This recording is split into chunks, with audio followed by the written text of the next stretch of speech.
Hi friends, సుగుణాలు ఛానల్కి స్వాగతం సుస్వాగతం. నేను మీ స్వీటీని. ప్రతి సంవత్సరం శ్రావణ మాసంలో జరుపుకునే ఈ పుణ్యవేళ వరలక్ష్మి వ్రతం. లక్ష్మీదేవి ప్రసన్నం చేసేందుకు ఎంత గొప్ప అవకాశమో మీకు తెలుసా? కానీ ఈ వ్రతం వెనుక ఉన్న రహస్యాలు, నమ్మకాలు, శాస్త్రీయ విశ్లేషణల గురించి మీకు ఎంత తెలుసు? ఈ వీడియోలో మీరు వింటారు 15 అసాధారణమైన నిజాలు. Fact number 17. వరలక్ష్మి అంటే వరాలు ఇచ్చే లక్ష్మి. వరలక్ష్మి అమ్మవారు ఇష్టాన్ని అనుగ్రహించే దేవత. కేవలం సంపదే కాదు, ఆరోగ్యం, విజయం, సంతానం వంటి ఏ విషయంలోనైనా వరాలు ఇచ్చే దేవత. Fact number 18.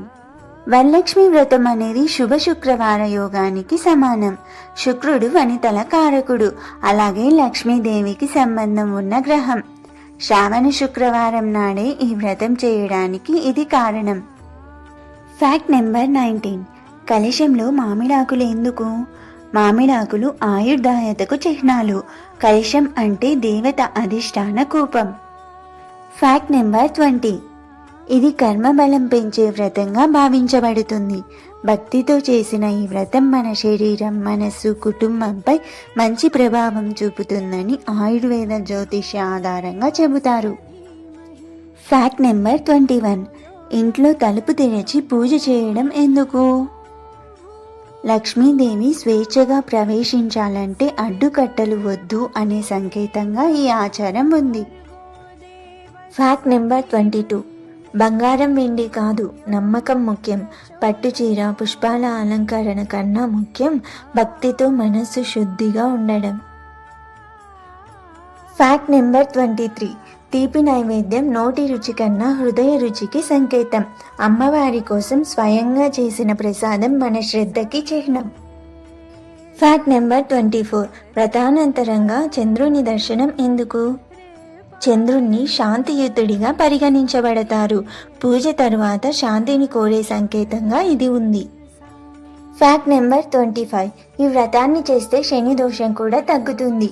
ఇది చాలా మందికి తెలియని విషయం. శనిగ్రహ ప్రభావం ఉన్నవారు ఈ వ్రతం చేస్తే శాంతి లభించవచ్చని ఒక గ్రంథం చెబుతుంది. Fact number 26. పూజా నైవేద్యంలో ఉప్పు తక్కువగా ఉండాలి.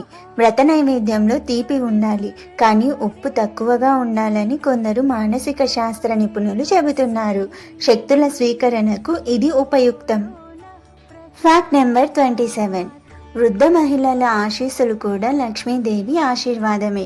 వ్రతం చేసిన తర్వాత పెద్దవారికి వందనం చేయడం వల్ల పుణ్య ఫలితాలు ద్విగుణీకృతమవుతాయని నమ్మకం. Fact number 28. అమ్మవారికి ఇచ్చే వస్త్రాల రంగులకు అర్థాలున్నాయి. ఎరుపు శక్తికి, పసుపు ఐశ్వర్యానికి, పచ్చ సంతానానికి. ఇలా ప్రతి రంగు ఆమెకు చెప్పే ఒక నివేదిక వంటిది.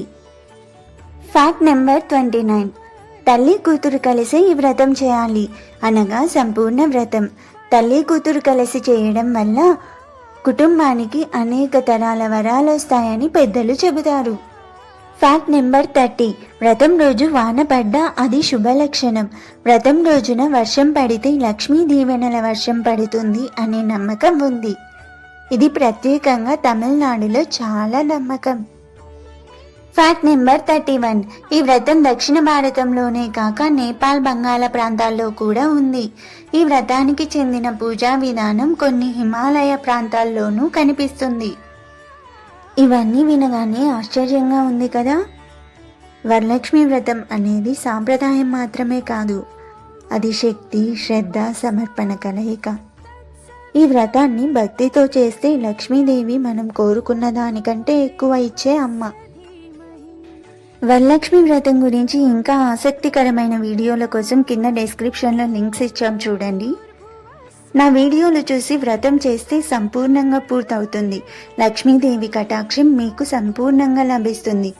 ఓం శ్రీ మహాలక్ష్మీ నమః. Thank you friends. Bye bye.